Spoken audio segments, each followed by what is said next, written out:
Good afternoon. I'm Bill Anderson, and today we're coming live from both the Costa del Sol and the Costa Blanca in Spain. I don't know what it's like in Alicante, but here we've got beautiful blue skies, and there's a prediction for a bit of a heat wave this weekend. My special guest today is Lucinda Clarke, who is, an award-winning author, shall we say, and we caught you on a very good day today, didn't we, Lucinda? Not exactly, no. Well, what I was thinking about was today is the launch of your 16th book, yeah? Yes, that's very true. Yes. Yeah, It came out this morning. The pre-orders were delivered, yes. right. So that must be quite exciting, waiting to see what happens. No, it's more nerve-wracking than exciting, actually. But I'd rather curl up under a cushion and pretend it never happened. so is it still nerve-wracking after 16 books? It still feels pretty nervous, does it? It does actually, because you really don't get used to it. It's like sending your toddler out into the traffic on the freeway, and saying, Right. just do your best and see what happens, Yeah, yeah. because it's very close to you. But I actually wrote a blog post this morning to say that something a bit weird about me, because the moment I finished a project, I can't stand it. Now, it was the same with my filmmaking, and I would sort of cringe when I saw my stuff either broadcast or up on a large screen at banquets and that. Right. And I think, oh, I could have done better than that. No, I shouldn't have done that. I should have twisted this, tweeted that, fiddled with the other. And I'm afraid I'm the same with the books as But well. I've published a few books, but not nearly as many as you have. But I remember reading some time ago, and it was about artists, painters, and the comment was that an artist never finishes their painting; they abandon Uh-huh. it. Mhm. And do you feel the same to some extent with a book? You just have to get to the point where you say, "That's it, that's enough, it's finished." Yes, you do, because otherwise you'd go on writing and fiddling with it for years. Yeah. So yeah, you just have to go for it and bite your toenails if you can reach them. I can't anymore, but if you can. Well, let's hope that it's going to be a really nice change for you. That you're going to be able to relax after today, and you're going to see those sales coming in. Now, 16 books, Lucinda. That is quite an achievement. You must be a multimillionaire by now, yeah? Absolutely not. No. I may have made a few pennies for certain large companies that we're all familiar with, who Sure. deliver things in brown cardboard boxes, Yes, yes. but not a lot of it's filtered down to me. A lot of people say to me, "Well, I want to write a book. I want to put a book out there. Hmm. What do you suggest? What do you advise?" My first thing is answer this question: are you writing because you love writing, or are you writing to make money? Because Yeah, there's two totally different yeah. approaches and two totally different things. And we're going to come back to that later in the show, Lucinda. But first of all, let's Okay. talk about your books. Okay. The book you've just published is, am I correct that it's the fourth in a series of books?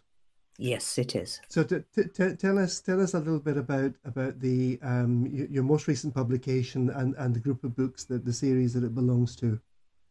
Okay. I'm not quite sure why I decided to write psychological thrillers, because I've been writing ordinary adventure thrillers for some time, Right. set in Africa, which is where I lived most of my life.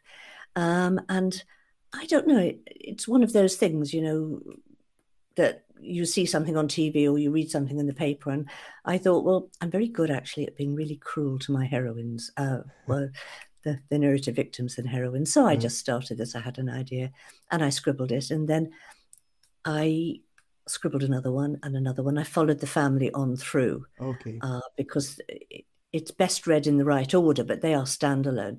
So they are, Leah is a widow, and she has lost her husband, the love of her life, and her two babies in a car accident, and lost half a leg as well. I'm that cruel. And she meets this gorgeous guy who's a lawyer, high-powered lawyer in town, just outside London. But he isn't quite what he seems, and he's got this Right. sassy stepdaughter who is the stepdaughter from hell, teenager, kind of say no more.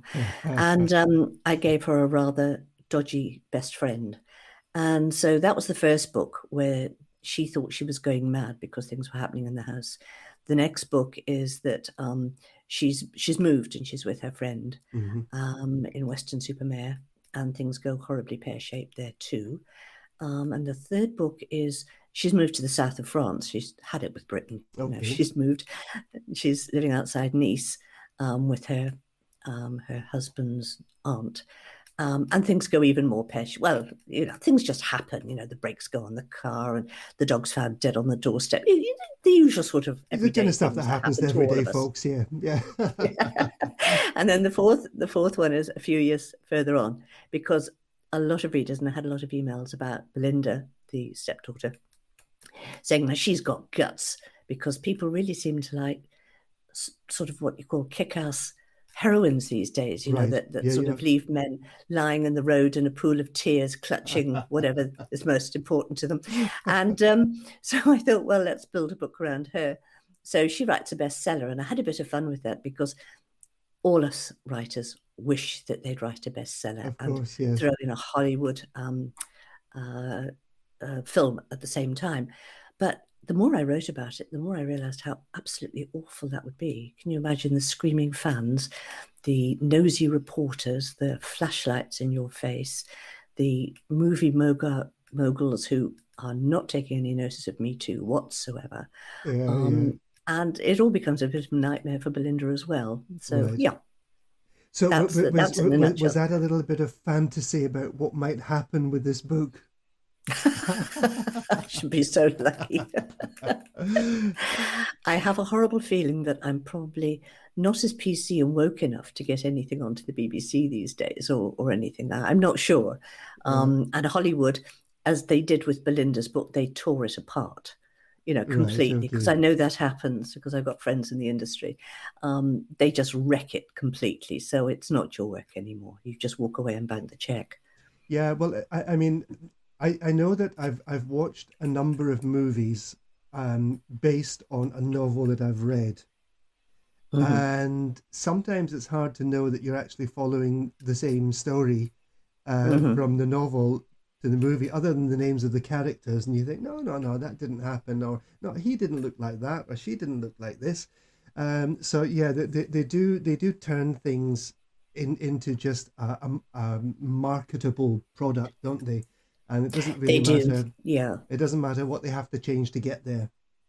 Well, the prime example of that is the urban legend that I think it was Gone with the Wind or Wuthering Heights, one of those, I think. Right. Anyway, they actually did the film on the first half of the book, and a lot of students in America watched the film, sat down at the exam, and realised that half the questions were about the second half of the book.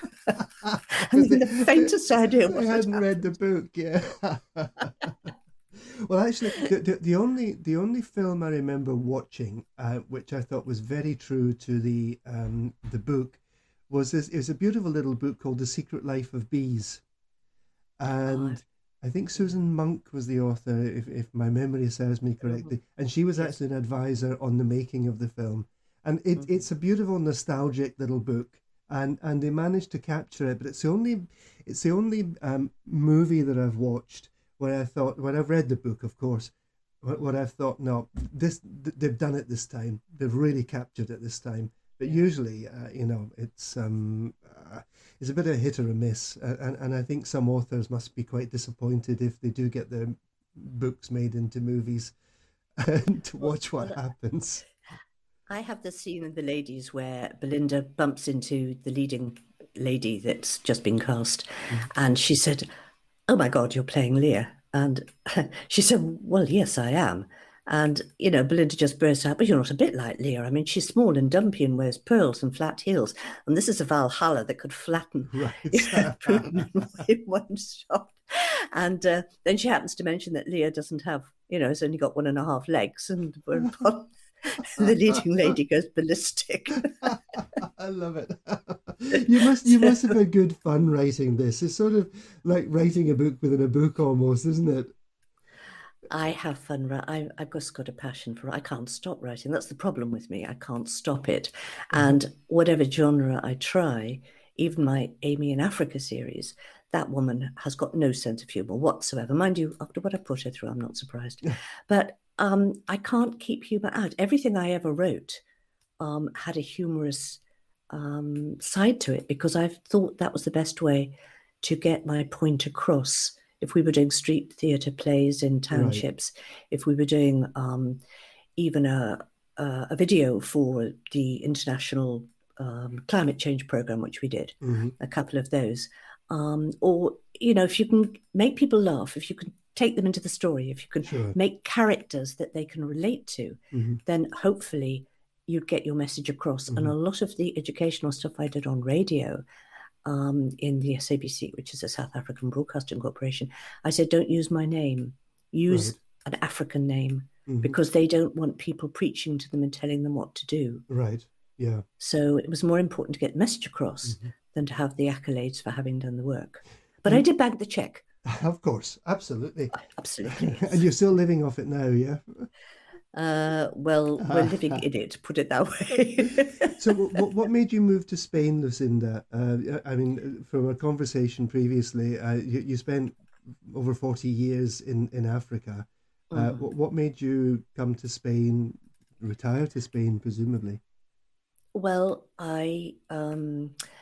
there were a lot of reasons we left South Africa. I'm still homesick. I'd love to be back there today. Right. I miss my work. I miss the crew. I miss the filming, the locations, the editing. I really do miss it. Though I'm far too old to do that now. I mean, I'd fall out of the Land Rover instead of hop out of it. But there were lots of reasons. You know, the medical aid monthly fees were going up. The crime rate was going up. We were getting too old and doddery. We could have been mugged at the autobank very easily. Right. The armed response, the tracker on the car, that kind of thing was costing us a fortune. But the most important reason really was that I was getting sidelined. I went what they call Black Economic Empowerment with 2 other partners, but that wasn't enough to get me contracts anymore. Right, okay. I had to be African, and I had to be, you know, native African, not an expatriate who'd been there for 20 odd years. Right. So, and all the children are gone. They'd all legged it the moment they finished their tertiary education. So and then one night I woke up in the middle of the night because I didn't fancy going back to UK, and it's got some pretty bad memories for me. So I suddenly woke the other half up at 3 o'clock in the morning, and he wasn't impressed. Absolutely not. To say, we can live anywhere in the EU. Do you realise we're EU citizens? So we got the atlas out, or sort of pre-Googlish days in a way, in 2006, I think it was. And where's the warmest place we can move to? Well, of course, stupidly, we thought Spain was a warm country, but it seemed to have the best internet and certainly the best infrastructure. And yeah, so we went for Spain. Right. And we came and had a look-see for 1 week and put a down payment on the flat and went back owning the national Spanish debt, I suspect. But, not anymore, you don't. The Spanish debt these days is... Anyway, no, we don't right now. We're going to take a very short break just now. Welcome back to Live from the Costa del Sol and the Costa Blanca. I'm Bill Anderson, and my guest today is Lucinda Clarke, who has just today launched her 16th novel. And we're going to be talking about all things writing. Have the sales started coming in already for your launch this morning, Lucinda? I put it out on pre-order about 2.5 weeks ago. So right. yes, they have landed. That's good. That's good. Listen, Lucinda, I'm a local councillor down here in Mijas, so a lot of people know me, even if I don't know all of them. And I would say that probably about, I don't know, once a month at least, and in fact, this very morning, people are asking about, you know, I want to write a book, and how do I do it, and how do I get published? There seems to be a lot of people these days who just want to write a book. Is that also your experience? Obviously, people knowing you being a writer. Generally, when I socialise, nobody ever talks to me about my books. And I get nobody mentions it. I don't know whether they're ashamed of me or whether they don't want me to start off giving them long explanations of what I've done. Right. Yes, I think a lot of people, especially if they're retired and they've retired to the sun, that they find they have time on their hands and that's what they want to do. I used to lecture in script writing Right. writing for radio and television at the Durban Institute of Technology, which is now the Durban University. And I knew within the first 2 assignments who could write and who couldn't write. Okay. It's like, can you sing or can you not sing? Mm. However, all is not lost from the point of view that if you get a really good editor, then Right. they can put things right, as long as they don't take your voice away. So That's as important. long as the ideas are there and Yes, yeah, and the story. the story, of course, Yeah. yeah. It doesn't have, it could be a true story, it could be a memoir, Yes. but it has to, there are certain rules to follow, and they're almost innate. It's very difficult to explain. I'm still learning Mm. because I thought I could write books, no problem. I've been writing scripts for 30 odd years and I'd had awards for all those kind of things. But in fact, when I started writing books, it was a whole different ballgame. Right. This is one of the things that people have said, though, and I think I understand it, is they want to write, they open up a Word document, and their fingers won't work. Yes. It's like this fear of taking the first step. There are 2 ways to write a book in parlance. One is pantser and the other is plotter. Now, if you're a Right. pantser, you sit down and you think, oh, I'm going to write, say, the story of my life. So you Mhm. start, I was born in an outhouse or on a BOAC jet, in 1922 Yeah. or whatever, as we flew across the Atlantic or whatever. Or you're a plotter and you sit down and you say, right, in chapter 1, I'll talk about my early childhood. In chapter 2, I'll talk about my school days. And you Mhm. plan the whole thing out. Yes. Now, that will work for a non-fiction or a memoir book because the story is already there. You know what you're going to write. Yes. With a novel, that doesn't always work quite so well because if your characters come alive in your head, and they have because you start laying a place at the table for them Absolutely. and Yes. talking to them Yes. instead of talking to your husband or wife, then they take over and say, I'm not going to do that. I'm going to do this. Mm-hmm. And they can come completely out of control. And my grandfather, who ran a newspaper business in China, he was a journalist. Right. And he told me that the best stories are those where the characters take the lead and go for it. Yes, it is an interesting thing. I've, as I say, I haven't nearly as many books as you have. I've published 2 novels and one book recently, which is probably more like a memoir because it's relating my experiences over the last 18 months as a foreigner here in a Spanish council. So, but you're right. They're very different. They're very different ways to do things. And I agree with you that when you start on a novel, the characters do take on a life of their own, and Yes. and no matter what you think they should be doing, sometimes they say to you, I wouldn't do that. That's so true. Yeah. I mean, if you're sitting looking at a blank screen or a blank piece of paper, the only word you can actually say to somebody is write. Just Yes. write. It doesn't matter what you write because very often first drafts are thrown out the window. Sure. And then when you've written maybe a chapter or 2, get Word or even yourself, but Word is probably better on the any audio feed, and press that and play it through and see if it sounds at all readable. Right. Okay. That's Yes, another trick.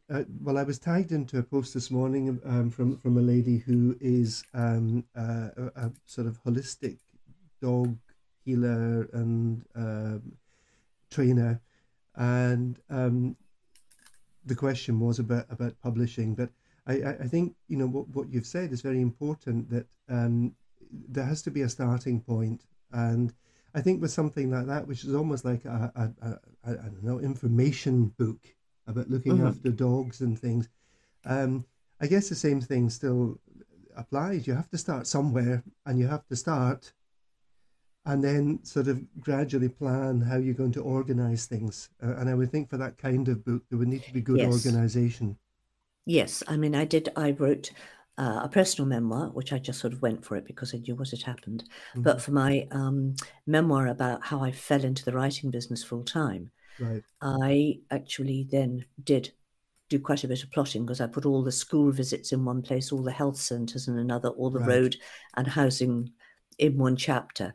So Right. I did have to plan for that one. Yeah. Yeah. But whatever you're writing, it's got to flow. And if you start reading it and you have to go back and say, hang on a minute, what does that mean? And you have to recheck and flip back a page or a screen, then you have to sort of take another look at it. Yeah. Are you a very disciplined writer, Lucinda? Generally, yes. I Yeah. mean, years of broadcast deadlines, you didn't have an option. You had to get them in by a certain time. I mean, there were times, for example, during one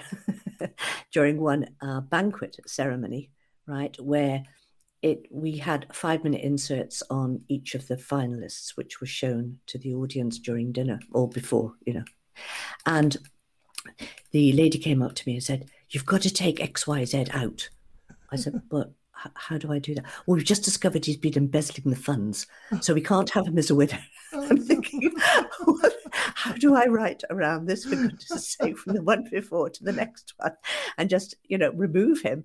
So it was a Oh, my rewrite and an goodness. edit during the banquet dinner, and I was literally crawling up the aisle in to sort of hand the new tapes to the Oh, my guys at the goodness. back at the Yeah. control desk. It was just bizarre, but it Yeah. happened. And I'm going to be very naughty here because you told me this story before, but you were also a newscaster for the South African Broadcasting Corporation, weren't you? I did. Well, look, I worked for 5.5 years on the Libyan Arab Oh, Shemahariya right. broadcasting Okay. service. I only popped in and out of SABC now and again, But doing the odd drama and you story you reading. you were the newscaster when Mr. Bobbitt got his bits cut off, weren't you? Oh, yes, that was in Durban. Yes, that was because the controller sort of asked you on air, "Now, what do you think of that story?"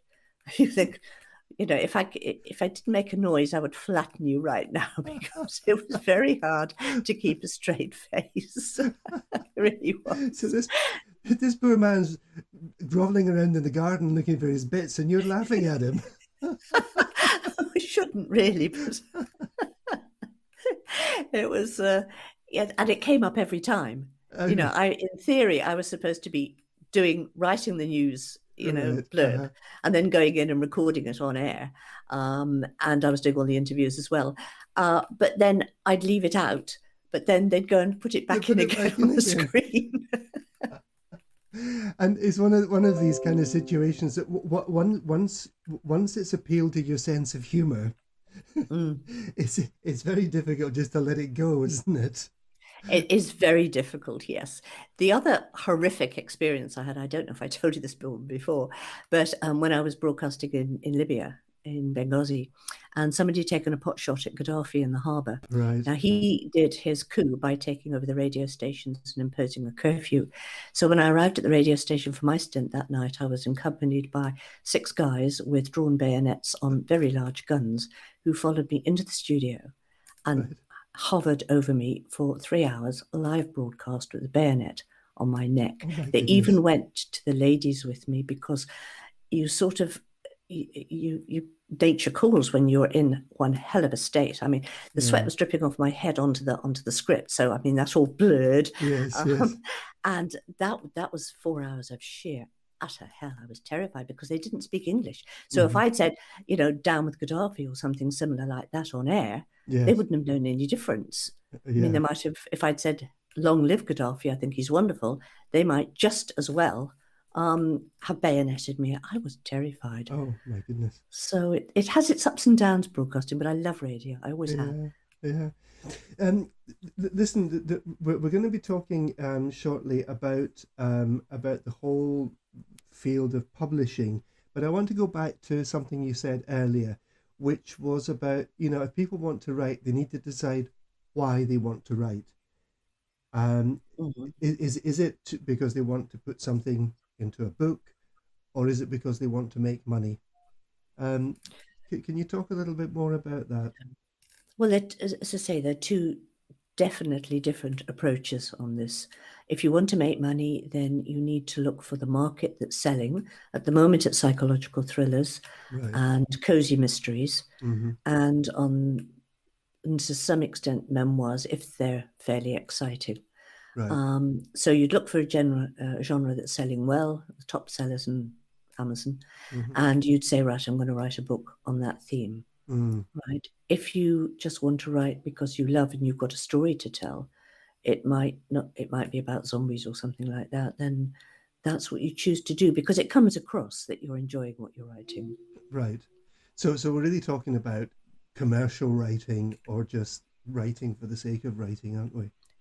Yes, I mean, if you want to self-publish a book and have it bound and on your bookshelf and you give it to your friends and family, Mm-hmm. that is, and you don't have to pay a cent to do that, Yes. then that's one side of the coin. If you want to make a lot of money, then you have to have a certain amount of money put by for promotion, or Yes. you run yourself ragged and you don't bother to go to sleep for 3 years and you stay Mm-hmm. up on social media and all kinds of different ways of promoting the book so Mm-hmm. that it gets the word out. And that's the hard part. Writing's the easy part. Mm-hmm.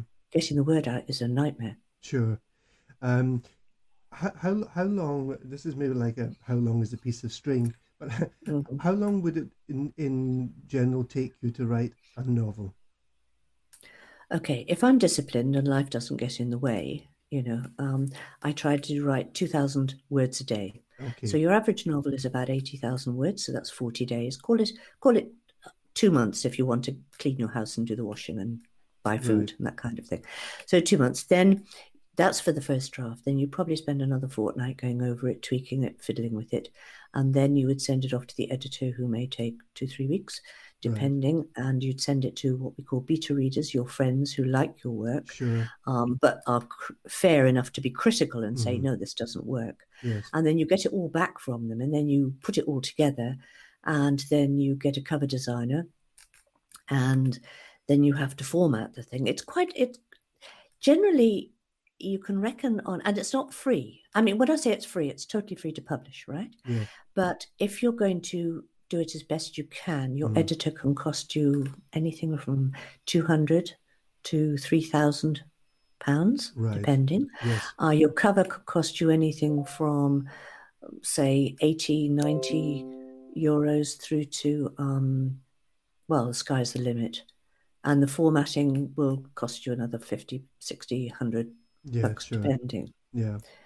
So you've got an outlay of a couple of thousand possibly before you even put it out there on the shelves. Right. Okay. But that's it, that really is in order to produce a product that you feel happy actually putting on the shelves, isn't it?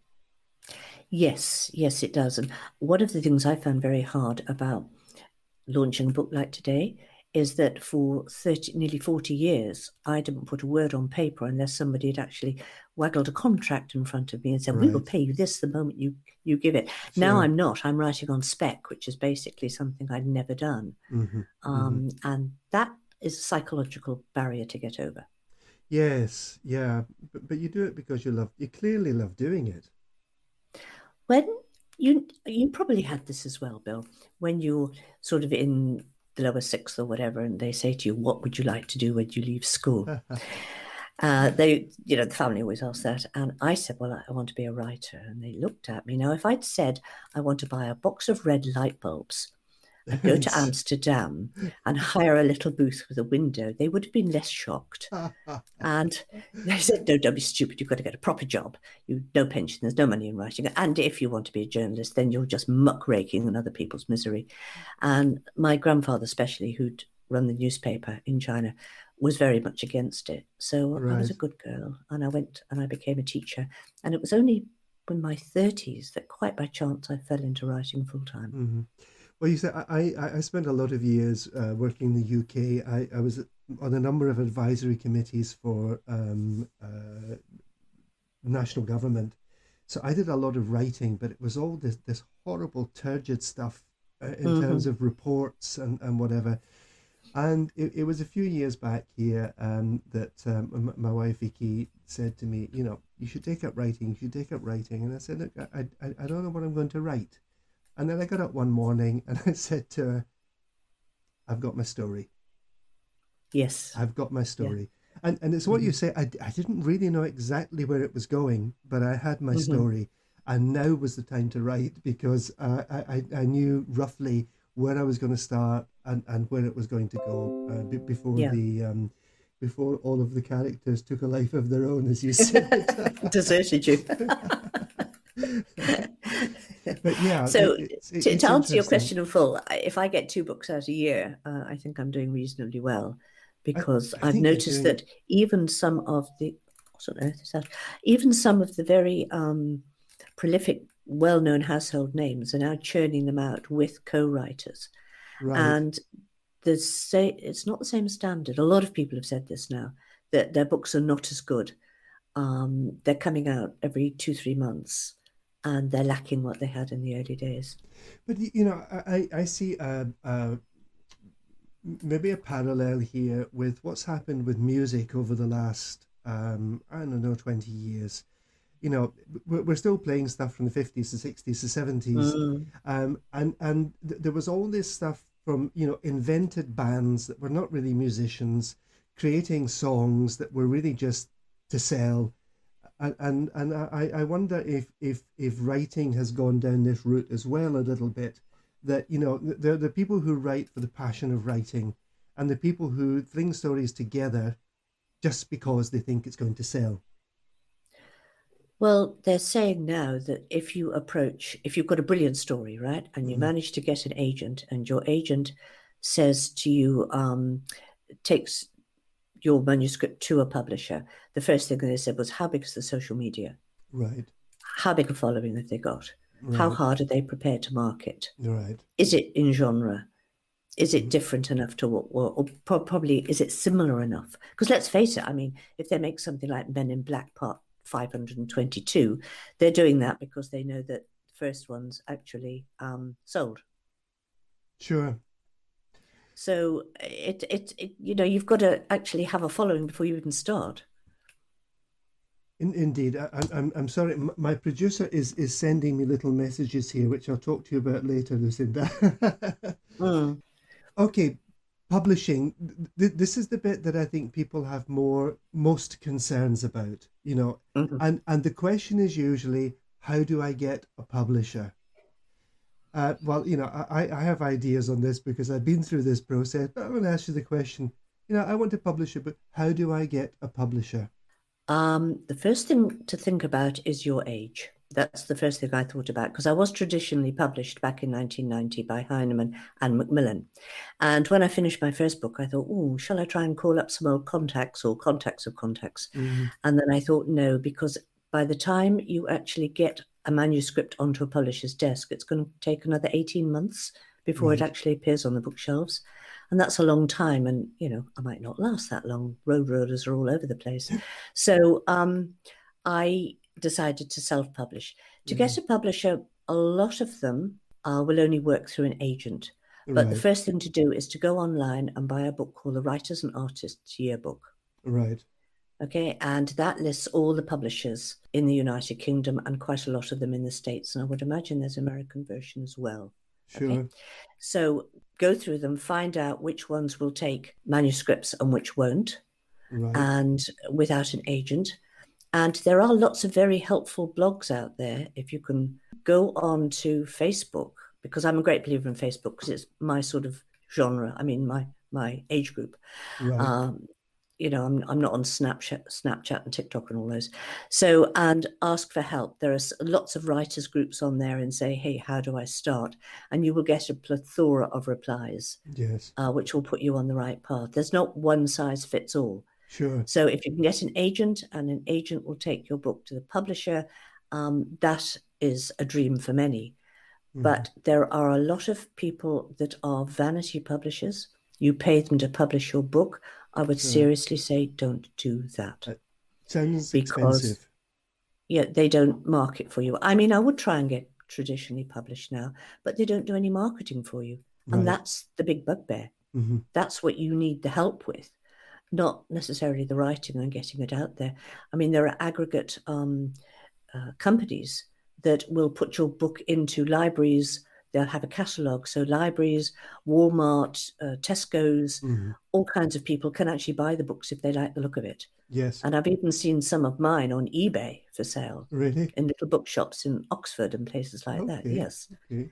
So there are ways, and you can also get them translated by using a different company. And I've got several of mine in Spanish and Portuguese and even Mandarin. So it's a question of finding out what you can and can't do.